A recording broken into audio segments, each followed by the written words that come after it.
So ayun mga idol, kitang-kita nyo naman na puspusan na po yung sinasagawang pagsasaayos dito sa pantalan po ng Amandayhan. At kung nakikita nyo ay tinayo na po nila yung mga yung set pile, tapos sisemento niya, no. Diyan kasi babangga yung ano, yung barge. Ayan. Tapos papabutin pa yata to dito eh. Dinikit na po nila yung dating ano dito, pantalan. Tapos sinira na po doon yung waiting shed para maluwag. May bagong equipment na dumating dito, crane, no. So minamadali na nila para sa 3 or sa 5 ng June magamit na daw.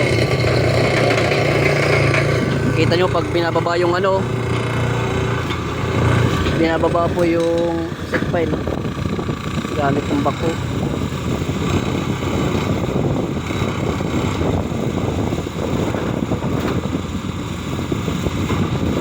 Bako yung mga ano sa set pile.